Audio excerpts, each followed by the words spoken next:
Doon po sa dalawang araw na komperensya na ating dinaluhan, isa po sa hindi ko makalimutan na sinabi ng ating tagapagsalita, si Steve Lawson, ay itong bahaging ito. Sabi niya, "The Word of God will comfort the afflicted, but it will also afflict the comfortable." Ulitin ko po. The Word of God will comfort the afflicted, but it will also afflict the comfortable. Now, batid ko na ito ay hindi original na kanyang mga salita, ngunit siya ang unang tumawag ng pansin sa atin sa bagay na ito. Ang salita po ng Diyos ay palaging nandyan para magdala ng kaginhawahan sa mga nabibigatan. Pero ang salita ng Diyos sa kabilang panig ay magdadala rin ng kabigatan sa mga taong tila masyado ng komportable sa kanilang kalagayan. Yung ating pong gagawing pag-aaral ngayon ay tila akma dito sa sinabi ni Steve Lawson, sapagkat sa pagkakataong ito, hindi layunin ng mga talata na ating binasa ang magdala ng encouragement sa atin primarily. Hindi layunin ang i-afflict ang ating mga kaluluwa. Ang layunin nito sa pagkakataong ito ay ang turuan tayo, ituwid tayo, palalahanan tayo. And palagay ko po yun yung buong pagganap ng tungkulin ng isang mangangaral. Kaninang umaga, ang layunin po ng ating pag-aaral ay ang i-encourage ang ating mga puso. Ngayon naman ay hindi gayon, kundi ang ituwid tayo at palalahanan tayo. Naalala nyo, sabi ng Apostol Pablo kay Timoteo, "All Scripture is given by inspiration of God and is profitable for doctrine, for reproof, for correction, for instruction in righteousness, that the man of God may be complete, lacking nothing, perfect, unto all good works." So, dumating tayo sa panahon ng ating pag-aaral na marahil tayo tatanggap ng maraming pagpapaalala at pagtutuwid. Bago po tayo dumating sa bahaging ito ng ating ngayong tinatalakay, maaalala po ninyo na ibinukod ng ating Panginoong Hesukristo ang kanyang mga alagad upang sila ay turuan. Ito yung mga panahon na ang Panginoong Hesukristo ay natatanaw na yung kanyang malapit ng pag-aalay ng kanyang sarili doon sa krus ng Kalbaryo, at lahat ng pagkakataon ay kanyang ginagamit upang patuloy na turuan ang kanyang mga alagad. So, kung iaangat nyo ng konti ang inyong pagbabasa, doon po sa talatang 35, yun po ang ating makikita. Sabi, "At siya'y naupo at tinawag ang 12, at sa kanila'y sinabi niya, kung sino man ang ibig na maging una, siyang mahuhuli sa lahat at lingkod ng lahat." Sinasadya niya talaga na turuan ang kanyang mga alagad. Naupo pa siya at tinawag sila. Ang mensaheng ito ay para lamang sa kanyang mga tagasunod. Ang mensaheng ito by way of application ay para lamang sa atin na mga nagpapakilalang kanyang mga tagasunod, mga mananampalataya. Tila baga binaliktad niya ang lahat. Yung mga pinagpapahalagahan ng mga di sumasampalataya, siya naman niyang sinabing wala iyang halaga. At yung mga bagay na tila walang kwenta sa mata ng mga di sumasampalataya, yun naman ang sinasabi niyang mahalaga. Kahit sa ating personal na karanasan, mahirap po na sundin itong tagubiling ito ni ng ating Panginoong Hesukristo. Kung sino man ang ibig na maging una, siyang mahuhuli sa lahat. Hindi likas sa atin na hayaang mauna ang iba. Hindi likas sa atin na hayaang bigyan ng importansya ang iba. Palagi nating hinahanap, yun ang ating naturalesa. Palagi nating hinahanap na tayo ay mapansin, na tayo mapagpahalagahan, na tayo ay makilala. Yun ang ating kalikasan. Pero sabi ng ating Panginoong Hesukristo, hindi gayon sa kanyang kaharian. Ang nais na maging dakila sa lahat, ang nais na maging una sa lahat, dapat maging lingkod ng lahat.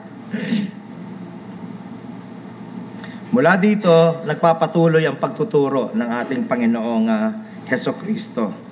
At diyan naman tayo dumating sa ating passage na pinag-aaralan ngayon, dun sa talatang 38.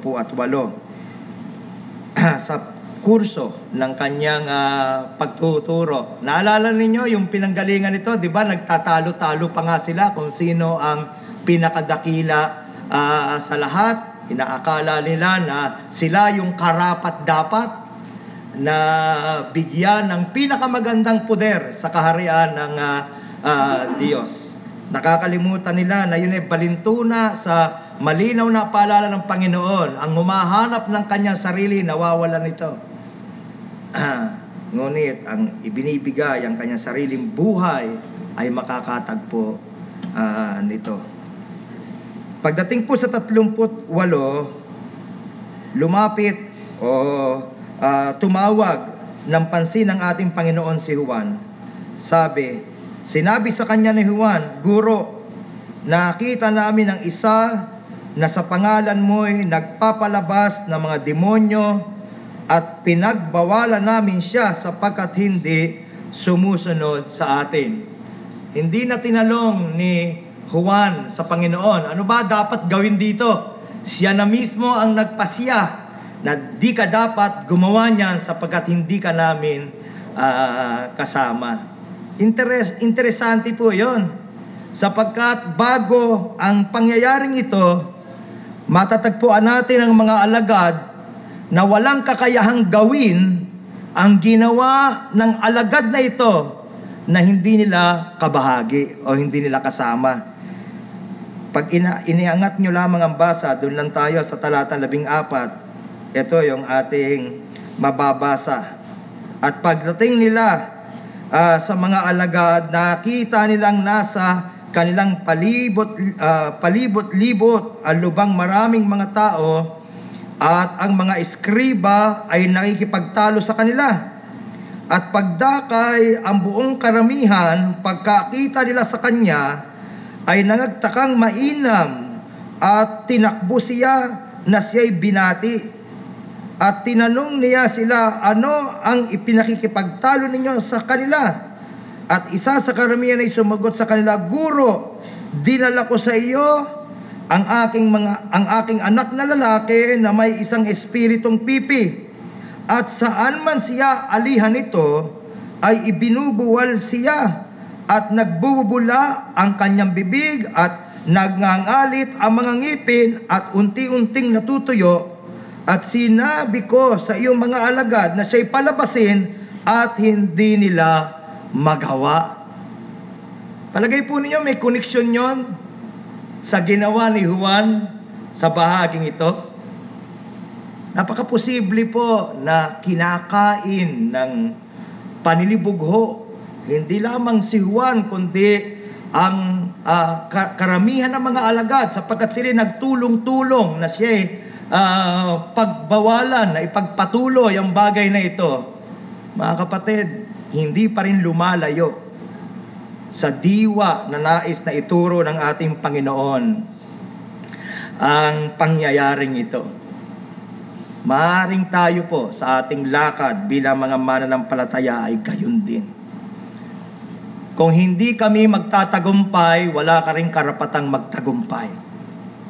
Kung hindi aayos ang aming buhay, wala ka rin karapatang umayos ang iyong buhay.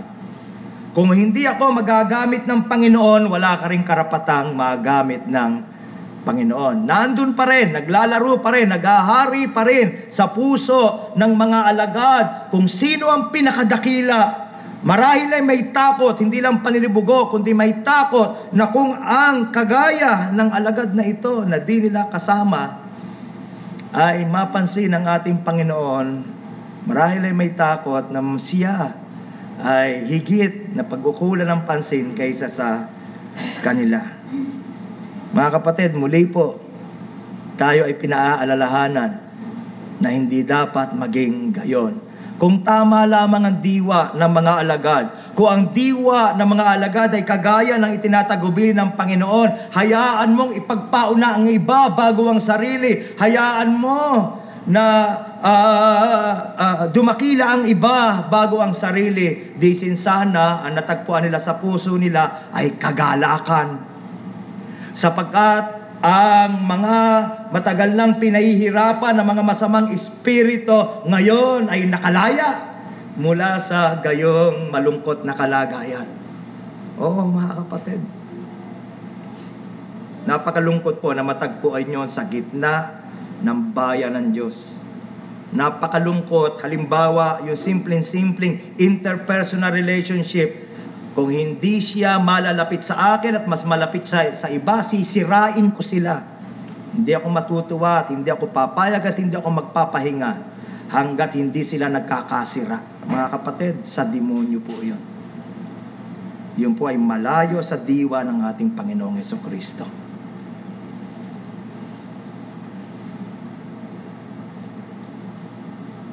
Ang problema sa mga alagad ay yung diwa ng pagiging eksklusibo. Ang grupo lang namin ang pinakamainam. Ang grupo lang namin ang mahusay. Ang grupo lang namin ang mahalaga. Ang grupo ninyo ay hindi. At kung hindi tayo magiging maingat, maaari nating matagpuan sa loob ng ating simbahan ang gayon ding pagkakabahabahagi na maaaring magsilbing tila baga kalawang na unti-unting kakain at sisira kahit na sa pinakamatigas na bakal, kahit na sa ating simbahan. And so ang panganib ay palaging nandoon. Dapat ipaalala natin sa ating mga sarili, walang anumang bagay na mayroon tayo na hindi natin tinanggap sa Diyos. Kung ang lahat ng bagay tinanggap natin sa Diyos, walang dahilan upang tayo ay magparangalan laban sa iba. What do you have that you did not receive? And if you receive it, why do you boast as if you did not receive it? Dapat po nating ipakita at isa pamuhay ang maka-Kristong uri ng pag-uugali sa usaping ito. Marahil ang isa doon ay yung pagiging mapagpehinuhod sa isa't isa.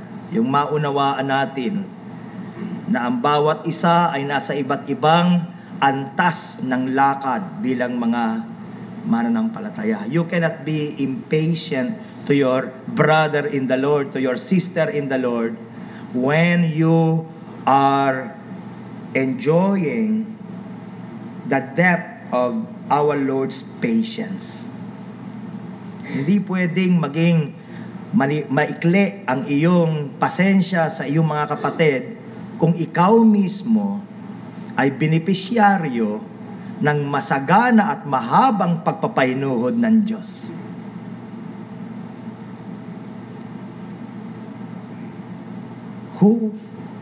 Who can stand before an all-consuming God?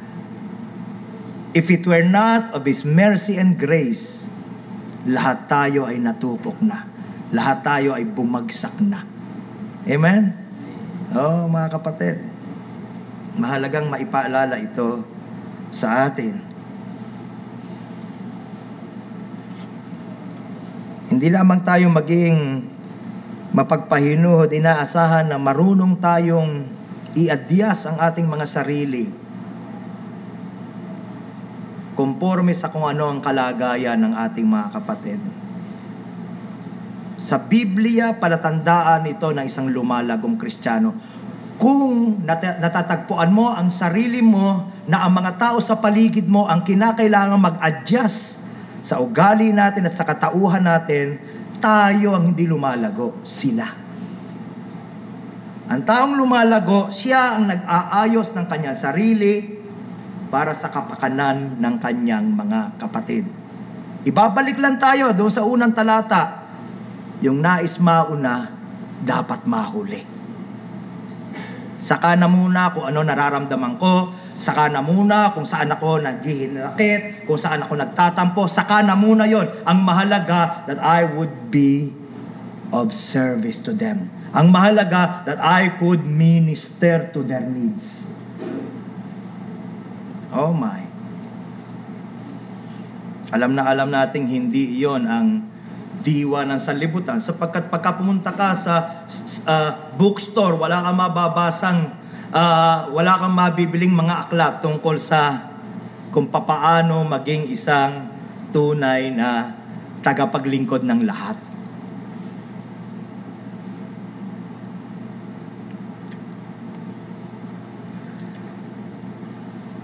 Doon sa Ephesians chapter 4 and the verse is 32, tandaan po natin yung Marcos at sandali tayong pumunta sa Efeso, kabanatang 4, ang talata ay 32.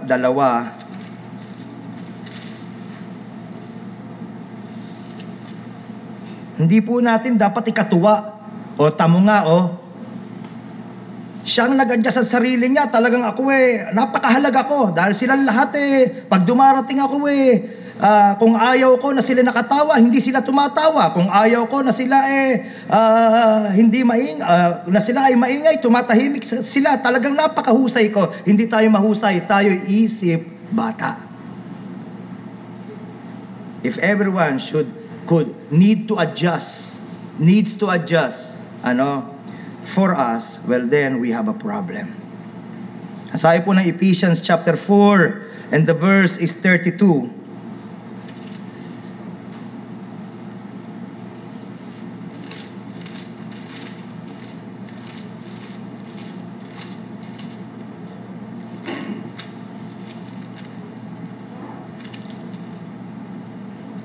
At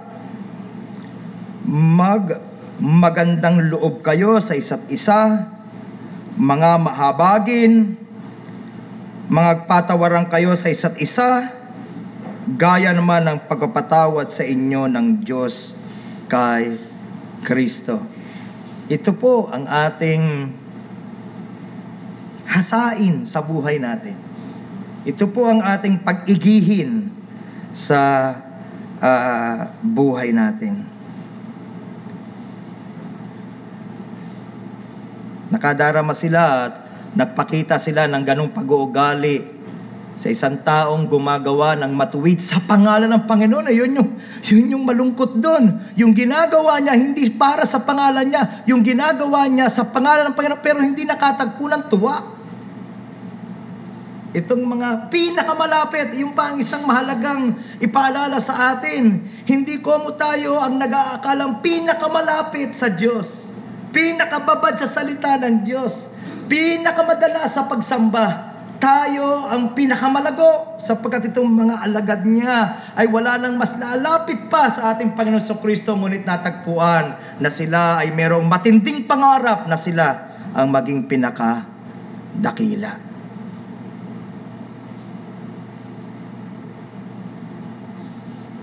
Ano po ang sagot ng ating Panginoon?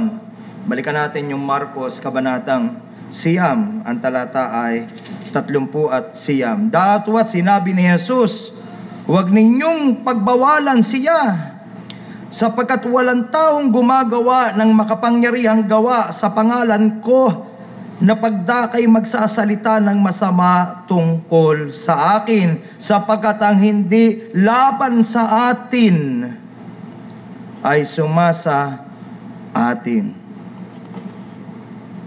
Marahil ang mas tamang sabihin Ang hindi laban kay Kristo ay hindi laban sa atin.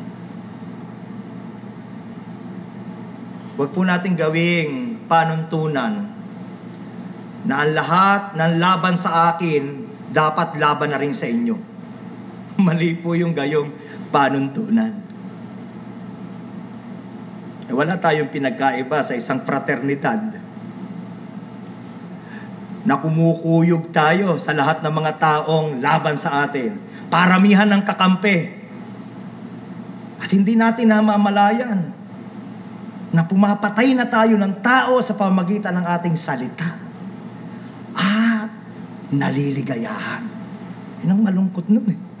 Nakakatagpo tayo ng ligaya habang ating sinisira ang iba. So, palaging nandoon yung panganib. Masabi ni Kristo, kung hindi laban sa akin, kakampi natin.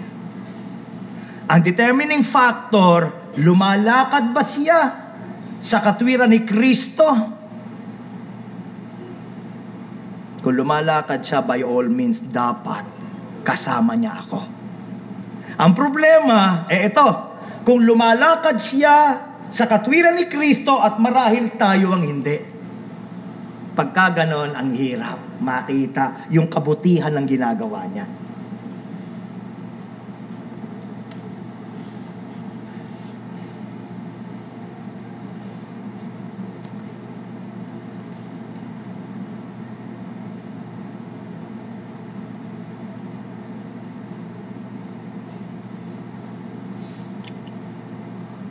Ang sabi po ng Matthew chapter 25 and the verses 40, mabilis po nating basahin.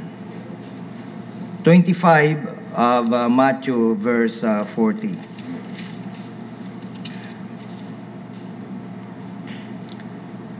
At sasagot ang hari at sasabihin sa kanila, katotohanang sinasabi ko sa inyo, yamang inyong ginawa sa isa dito sa aking mga kapatid, kahit sa pinakamaliit na ito, ay sa akin ninyo ginawa.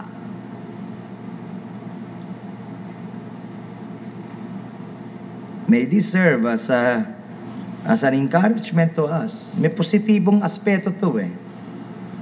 Merong pagbababala, merong pagbabawal, pero may positibong aspeto. How about being a blessing to them instead of being their enemy?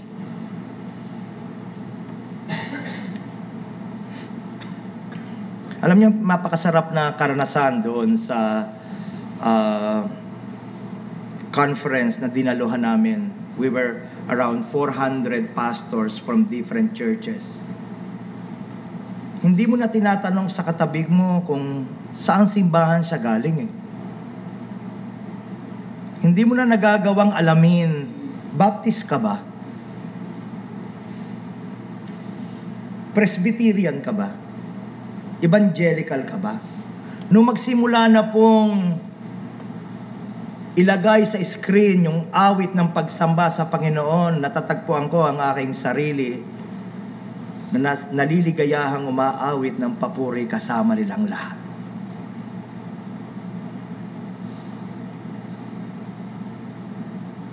Hindi kinakailangan pareho sila ng aking denominasyon.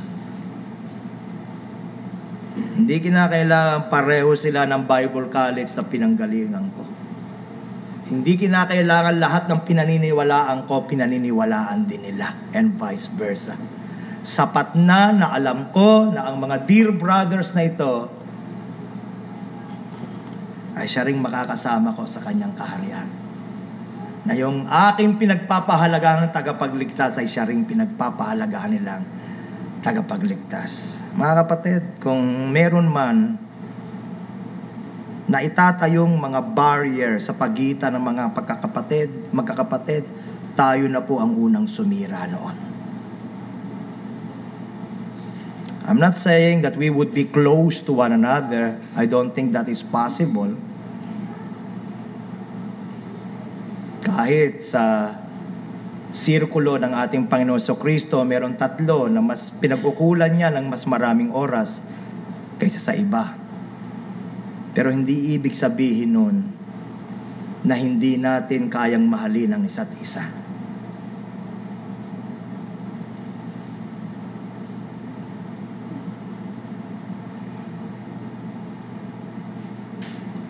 Mula dito, positibo ang sumunod na tagubilin ng ating Panginoon. Balikan natin yung Marcos, Kabanatang 9. Ang talata ay 41.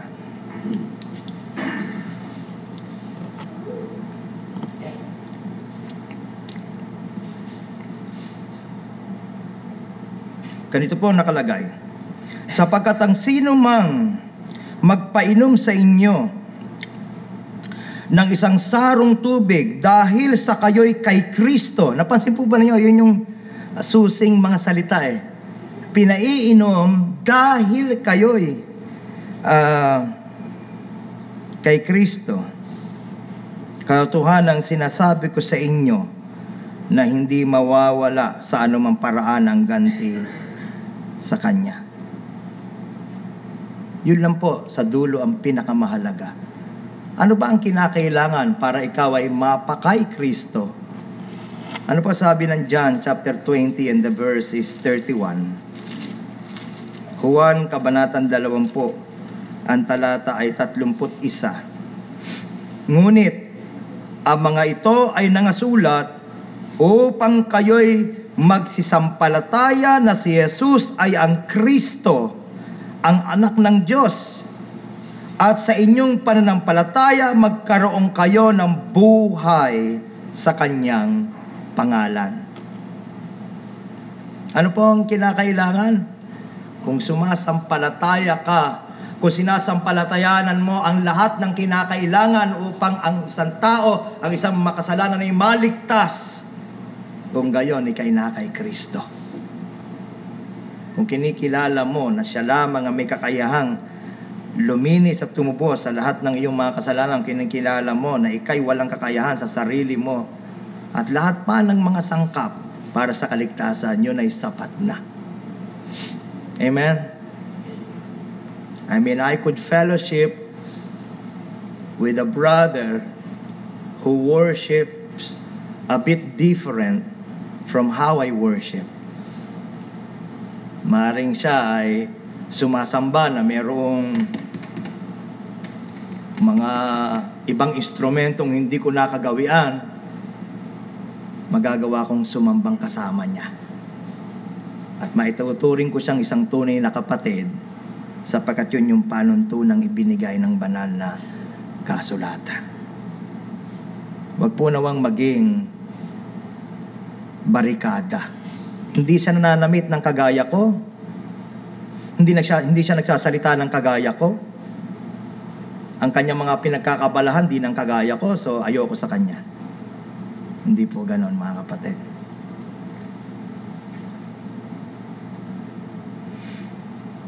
So mula dito, sabi, kahit kung tutusin, maaari nating sabihin, para namang halos walang kwenta yung sinabi ng ating Panginoon. Parang, birmot, isang basong tubig lang. Sobra bang napakahalaga yung magpainom ng isang sarong tubig? Parang isang tao ay gantimpalaan ng Panginoon. Pero mga kapatid, kung ang isang tao ay galing sa isang matagal na paglalakbay na siyang marahil ay konteksto ng sinasabi ni Kristo, at tuyon-tuyo na ang iyong lalamunan, sapagkat nung araw ay walang Uber, walang taxi, walang MRT, walang LRT.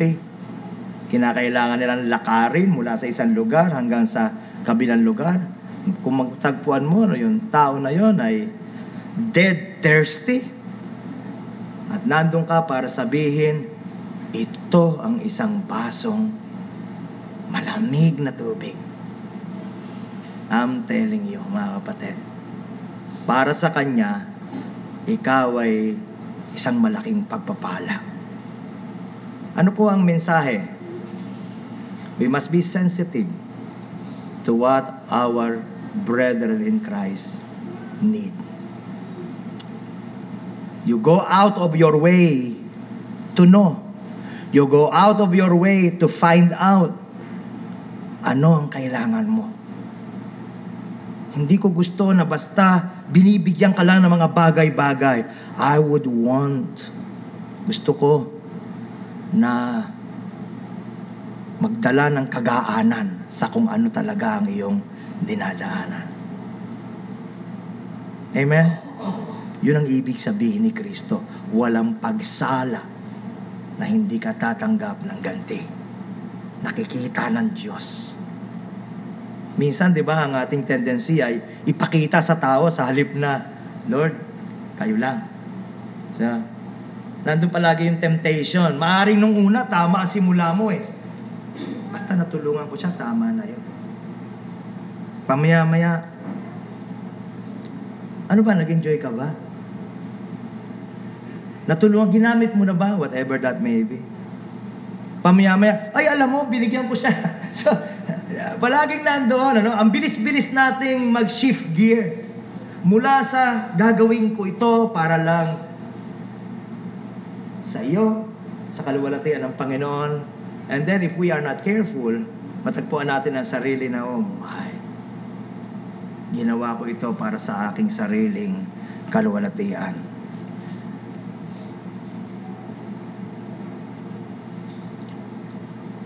On the other hand, may encouragement. On the other hand, sabi ng verse 42, Mark 9:42, ang sino mang magbigay ng ikatitisod sa maliit na ito na sumasampalataya sa akin, mabuti pa sa kanya kung bitinan ang kanyang liig ng isang malaking gilingang bato at siya'y ibulid sa dagat.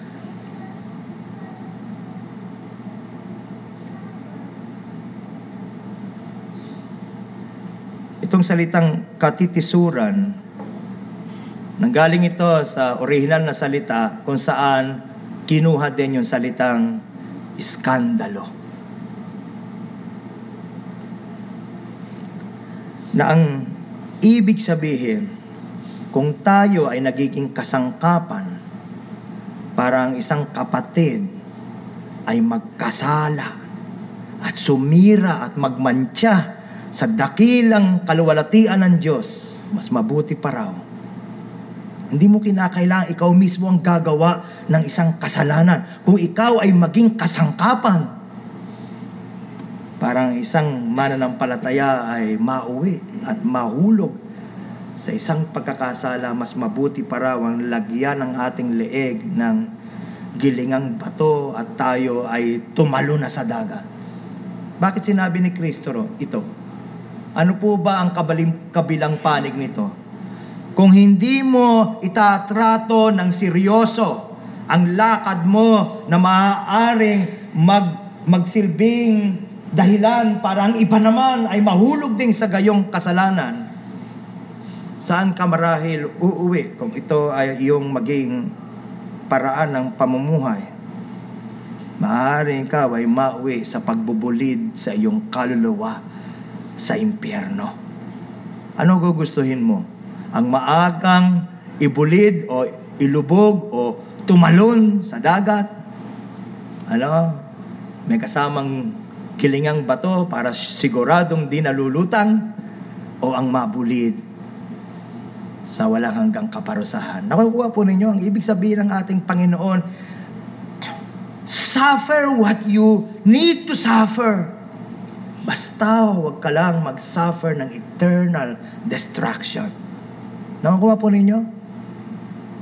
Ang ibinibigay ng Panginoong Diyos dito ay yung diin na para sa akin, mahalaga ang iyong lakad. Sobrang halaga na mas gugustuhin ko pang makita ka na maagang mawala sa mundo kaysa sa ikaw ay walang hanggang magdusa ng walang hanggang kamatayan. Nakukuha po ninyo? Hindi niya ibig sabihin magpakamatay ka. Sinasabi niya, seryosohin natin ang usapin ng kasalanan. Hindi lang pagdating sa lakad mo, kundi maging sa paano ba ang nangyayari sa kanila dahil sa akin. Oh my. How I wish na mas maraming bilang ng mga kapatid ang nandito upang maintindihan ng bawat isa na tayo ay responsable sa kapwa nating mananampalataya. Hindi tama at hindi sapat na sabihin, basta ako ay ayos na, wala na akong pakialam sa iba. Ako lang naman ang lumalakad ang liko bakit naman No. Mga kapatid, tayo po ay sama-sama.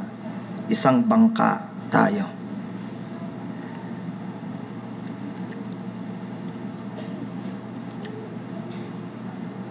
If you would want a passage doon sa sinabi ko sa pagkukumpara, ay sandali nating puntahan yung Mateo, Kabanatang 13, mga talatang 40 at 42. Matthew chapter 13, verses 40 to 42.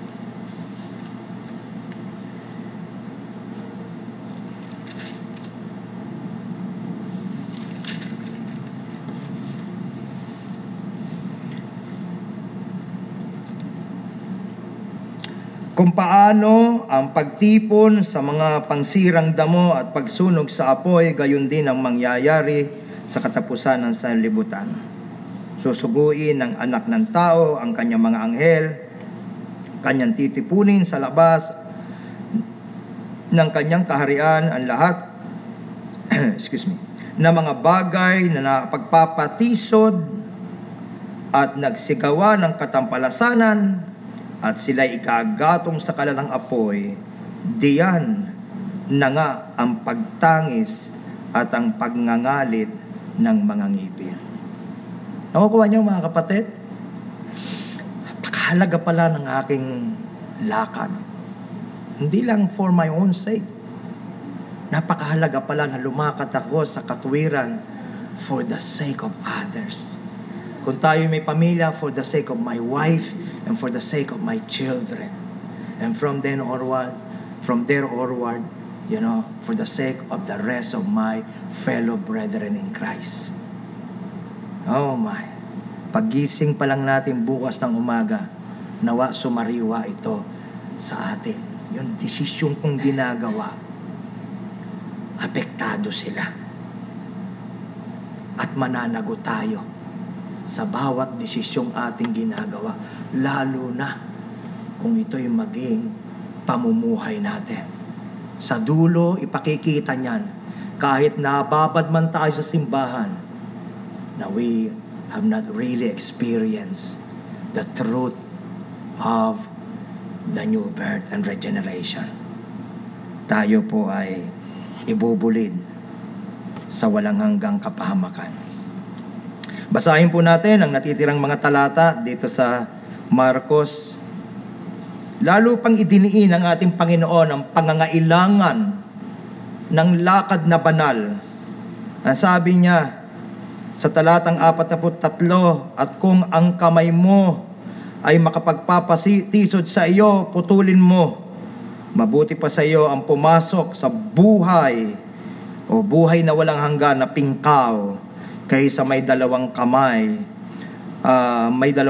kang mapasa impyerno sa apoy na hindi mapapatay. Kung ang paamoy makapagpapatisod sa iyo, putulin mo.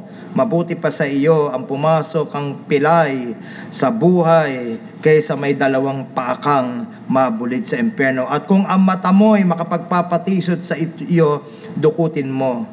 Mabuti pa sa iyo ang pumasok sa kaharian ng Diyos na may isang mata kaysa may dalawang mata kang mabulid sa impyerno. Lahat ng ito ay kumakatawan sa mga kasangkapan ng ating katawan na kadalasang nagiging daan para sa ating pagkakasala. Ang ating mata na siyang nag-a-appreciate ng mga bagay na ating nakikita, ang ating kamay na kumakatawan sa mga bagay na ating ginagawa, at ang ating paa na kumakatawan sa ating lakad. Itanong muna natin sa ating sarili, sa tuwinang tayo ay naglalakad, naglalakbay sa buhay na ito, tama ba ang direksyon na aking pinatutunguhan? Sapagkat pag tumingin ka sa kabila, sa likod mo, nandoon ang iyong mga kapatid sa pananampalataya, nakatingin sa iyo. At kung hindi ka mag-iingat, kung hindi sila mag-iingat, baka matagpuan nila ang sarili nilang lumalakad sa daan na nilalakaran din natin. Pareho pong nakakahawa eh. Yung lumakad ka sa kabanalan, may mga taong magsasabi, lalakad akong kagaya niya. Lumakad ka sa kalikuan, maraming taong magsasabi, kung siya Kristiyano lumalakad sa kalikuan at mukhang kesaya-saya pa. Pinopost pa sa Facebook halimbawa, di ba gano'n? Lalakad din ako sa kalikuan. Alin man sa dalawa, mga kapatid, ikaw ay mayroong responsibilidad. Nakakahawa pala tayo either way. Muli, dinidiin. Alam nyo, kung gumamit na ang ating Panginoon ng pinakaseryoso ng ilustrasyon para lang i-drive sa ating puso yung seriousness ng kasalanan Kaya nga sabi niya, dukutin mo ang iyong mata, putulin mo ang iyong paa. Sinasabi niya, ganun ko kaseryosong tinatrato ang kasalanan. I am holy, you must walk in holiness. I wonder how many of us still take seriously this issue of holy walk.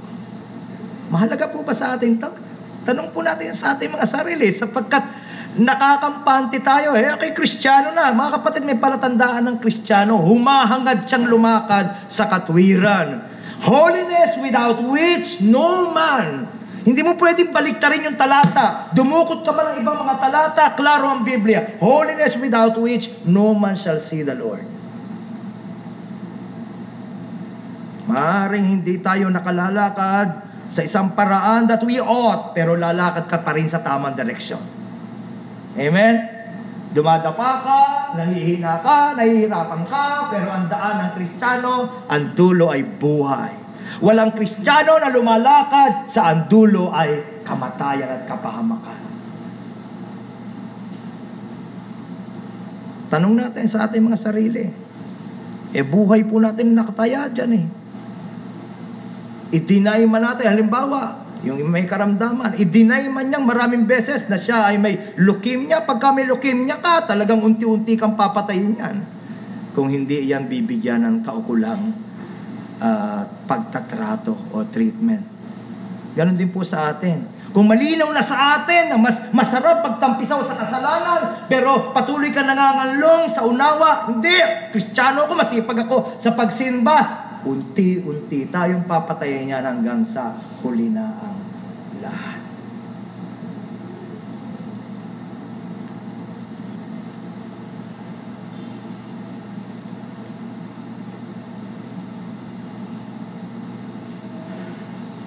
Sapagkat bawat isa'y aasnan sa pamamagitan ng apoy. Sa lumang tipan, lahat ng mga iniaalay ay inaalay na may kasamang asin. Para bagang ipinapaalala sa atin, mga kapatid, na lahat tayo ay dadaan sa apoy. Lahat tayo ay susubukin. Kung tayo ba ay tunay o hindi. It's a solemn warning, brethren. Lalo naman solemno yung babala na yan kung tayo ay matagal na sa simbahan. Buong buhay natin, lalo na yung mga dito na lumaki. Kanina lang tinatanong natin si Deacon Bernie, anong ilang taon pa siya. Napakalungkot naman kung sa buong panahon ng buhay mo inakala mo idadaan sa apoy. Susubukin. Yun ang ibig sabihin noong sapagkat bawat isa'y aasnan sa pamamagitan ng apoy. Bawat isa ay susubukin. Mabuti ang asin, talatang 5. Datwat kung tumabang ang asin, ay ano ang inyong ipang-aalat? Taglayin ninyo sa inyong sarili ang asin. Brethren, kung wala ng lasa ang ating lakad pananampalataya, kulang na lang ay sabihin, Kristiyano na lang siya sa pangalan. Wala naman siyang pagkakaiba sa hindi Kristiyano. Ano na raw ang kabuluhan ng asin kung hindi na siya nagdadala ng alat? Ano na ang kabuluhan ng ating pagpapakilalang ako ay Kristiyano kung maliban sa pagpapakilalang iyon ay wala ng Kristiyano sa atin? Huling tagubilin ng ating Panginoon, tandaan natin, nanggaling tayo sa diwa, ako dapat mauna, ako dapat dumakila, ako dapat ang tumanyag. Tagubilin ng Panginoon. Sabi niya sa kanyang mga alagad, kayo'y magkaroon ng kapayapaan sa isa't isa. Kung ang diwa natin, gusto natin, lahat kaaway natin, I don't think it is of God. Blessed are the peacemakers. Why? You make peace. You do not only promote peace, you do not only love peace, you make peace. Ikaw ang gumagawa ng kapayapaan. Ano sabi? They shall be called the children of God. Oh my, mga kapatid. Solemn po yung paalala na yun. Be at peace with one another. Kung nais mong maging dakila sa mata ng Diyos, hindi sa mata ng kapwa natin tao. If you want to be great in God's kingdom, you need to be the servant of all. You need to minister, to be able to minister to their needs. Siguro kulang yung ating appreciation sa marami nating mga kapatid, di ba? Yung ating mga regular ladies na palaging they always make themselves available. Diyos po ang nakakakita nun. Sister Evelyn, Sister Joanna, and the rest. Hindi ko kinakailangan banggitin ang pangalan.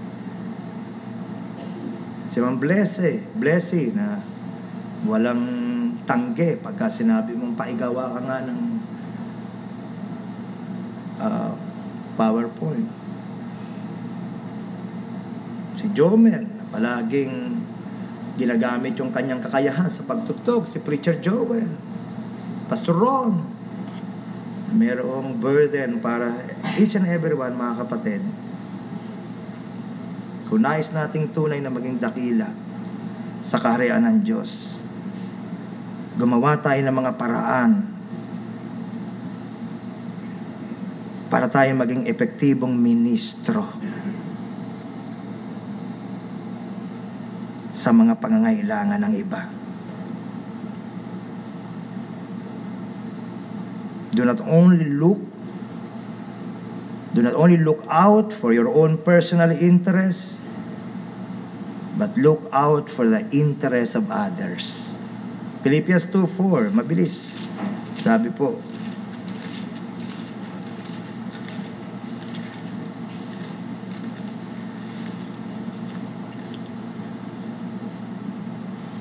huwag tignan ng bawat isa sa inyo ang sa kanyang sarili, kundi ang bawat isa naman ay sa iba't iba. Kapag ka naging diwa natin na ito, paano ba ako magiging pagpapala sa kanya? Mga kapatid, hindi ka nagagawa at hindi ka na magiging at wala ka ng oras para maglagay ng katitisuran para sa iba. Amen? Kasi ang heartbeat mo, how can I be a blessing to them? At kung gayon, mga kapatid, If we find ourselves at peace with one another, I'm sure it's because we are at peace with God. Amen? Konektado po yun eh. Ha? Maliit na bagay. Pwedeng palagpasin. Yung ganun ba? Bakit? Ang ating Panginoon, ganun eh. Maliit na bagay. Pwedeng palagpasin. Lalo na kung iyong minamahal. You don't, always on a lookout. Teka, mali ang ngiti niya. Hindi niya ako nangitian ng tama. Oh my. Nagsasayang po tayo ng oras kung gayon. Brethren, may we find peace with one another.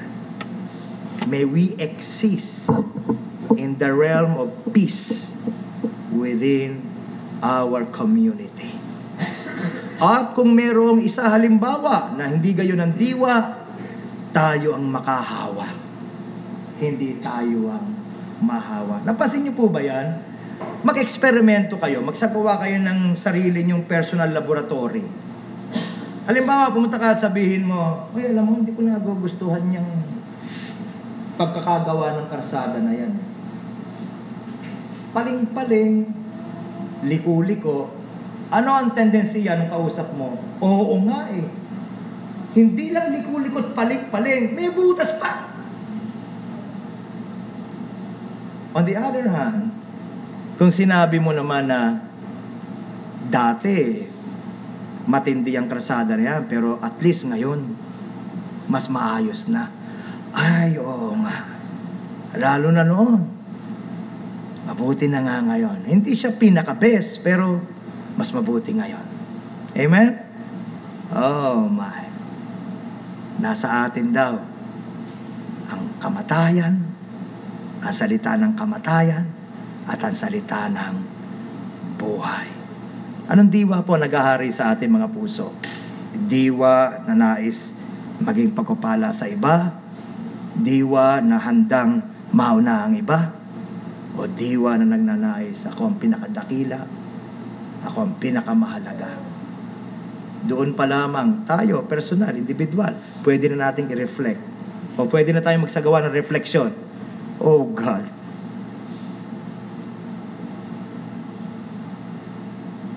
malayo po ako sa iyo. O kaya naman, oh God, salamat po.